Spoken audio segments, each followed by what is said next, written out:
Historia del cristianismo, escrita por Justo L. González. Capítulo 31. Las conquistas árabes. Aunque antes habían pedido ayuda contra los incrédulos, cuando recibieron de Dios un libro que confirmaba las Escrituras no quisieron creer. ¿Por esa razón los infieles recibirán la maldición de Dios? ¿El Corán? A principios del siglo VII, parecía que por fin Europa comenzaba a salir del caos en que la habían sumido las invasiones de los bárbaros. Todos los invasores arrianos se habían vuelto católicos. Los francos, que desde un principio se habían convertido a la fe nicena, empezaban a establecer su hegemonía sobre las Galias. En las islas británicas comenzaban a verse los resultados de la misión de Agustín. En Italia, en medio de las dificultades causadas por los lombardos, Gregorio el Grande ocupaba la sede pontificia.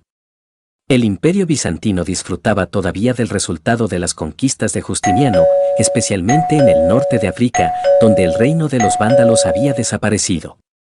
Entonces sucedió lo inesperado. De un oscuro rincón del mundo, al que tanto el imperio romano como los reyes persas le habían prestado poquísima atención, surgió una avalancha que, impulsada por la predicación del Corán, parecía destinada a conquistar el mundo. Mahoma. El fundador del Islam, Mahoma, era miembro de una familia destacada en la ciudad de Meca, en Arabia. Su padre había muerto poco antes de que Mahoma naciera, y su madre murió cuando el niño tenía 6 años. Fue entonces su tío quien lo crió. Pero los negocios de la familia sufrieron serios reveses, y Mahoma pasó buena parte de su juventud como pastor.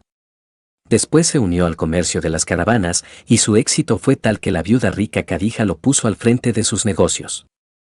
Tras algún tiempo, Khadija y Mahoma contrajeron matrimonio. Mientras vivió, Khadija fue el consejero y auxiliar más cercano con que contó Mahoma. Pero durante largo tiempo el futuro profeta del Islam se dedicó sencillamente al comercio, y su vida no parecía distinta de la de sus muchos colegas. Alrededor del año 610, cuando contaba unos 40 años, comenzó la carrera religiosa del profeta. Este había acostumbrado retirarse de vez en cuando a un lugar apartado, para orar y meditar. Por esa época, había tenido ya amplios contactos con el judaísmo y con el cristianismo, pues en Arabia había buen número de judíos, y había también cristianos de diversas sectas. Algunas de estas sectas habían perdido todo contacto con el resto de la Iglesia siglos antes, y por tanto sus doctrinas habían evolucionado por caminos a veces extraños. En todo caso, según cuenta la leyenda musulmana, Mahoma se encontraba en una montaña cerca de Meca cuando se le apareció el ángel Gabriel y le ordenó que proclamara el mensaje del único Dios verdadero. Al principio, Mahoma fue algo tímido en su predicación. Tenía dudas acerca de su propia misión, y por algún tiempo no recibió otra revelación. Pero a la postre se convenció de que tenía una misión profética y se lanzó a cumplirla. Comenzó entonces a proclamar el mensaje del Dios único, a la vez justo y misericordioso, que gobierna todas las cosas y exige obediencia de los seres humanos. Su mensaje, al estilo de los profetas del Antiguo Testamento, se presentaba frecuentemente en forma rítmica. Según Mahoma, lo que él predicaba no era una nueva religión, sino la continuación de la revelación que Dios había dado en los profetas del Antiguo Testamento y en Jesús. Este último no era divino. Pero sí era un gran profeta, que debía ser obedecido. Los dirigentes árabes en Meca se opusieron a la predicación de Mahoma.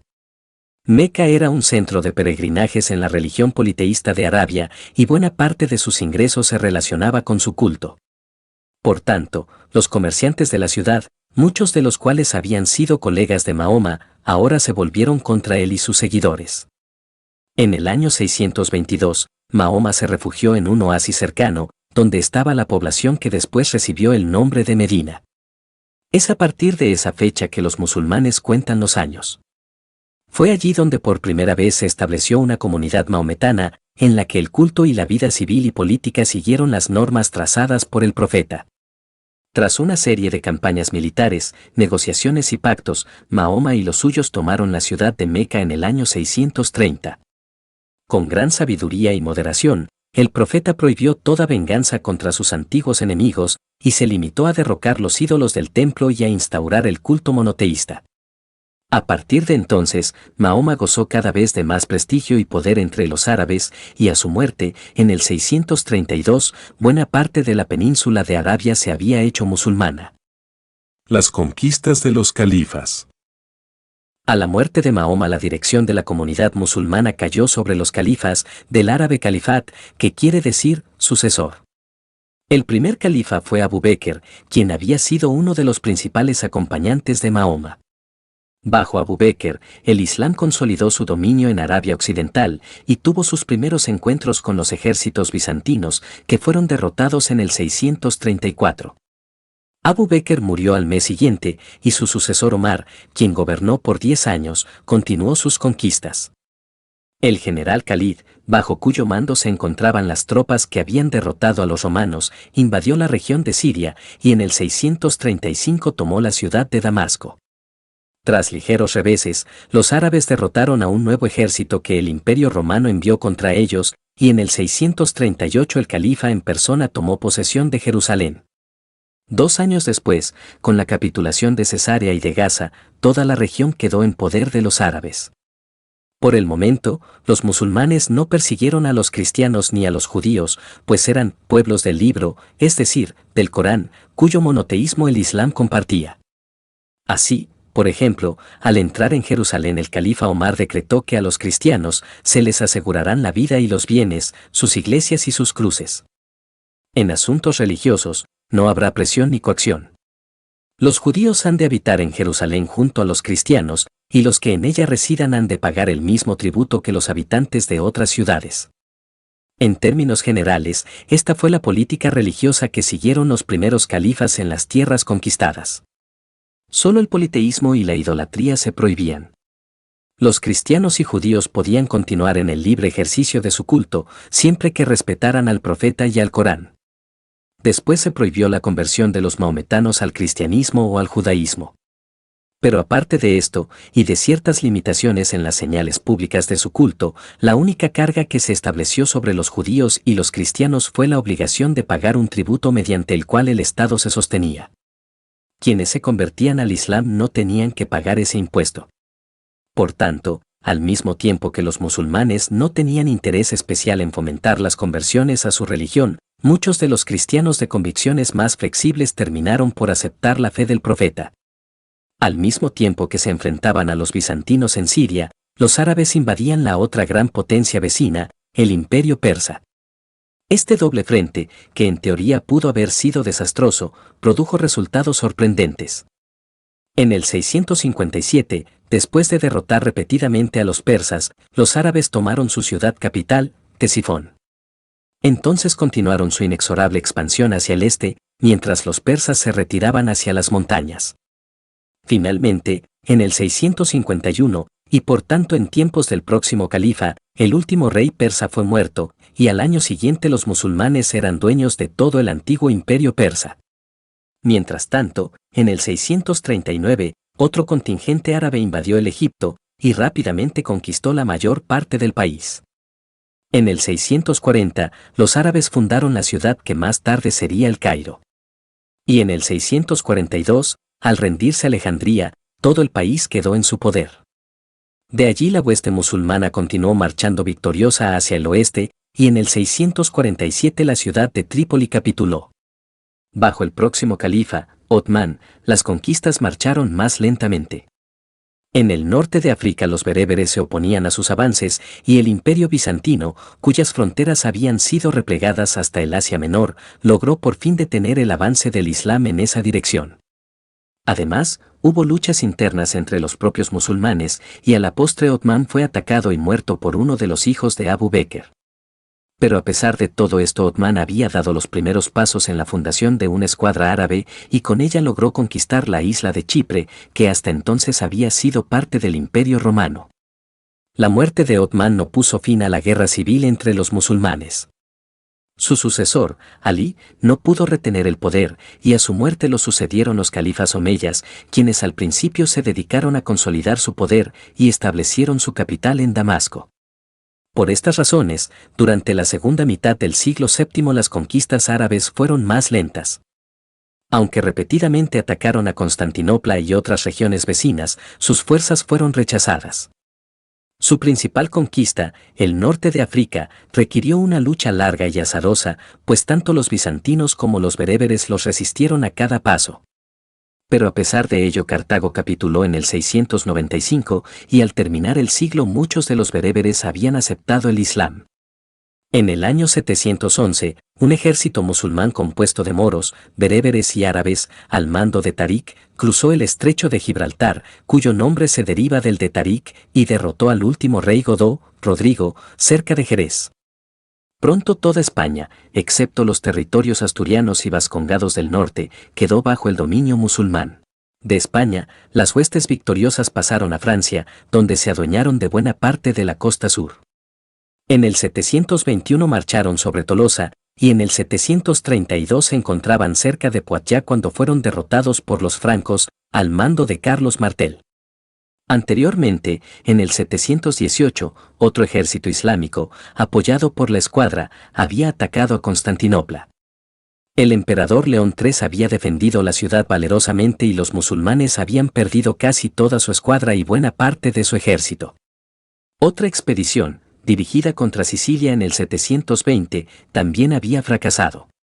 La primera marejada del avance islámico había llegado a pleamar. Consecuencias de las conquistas. 100 años mediaron entre la muerte de Mahoma y la batalla de Poitiers.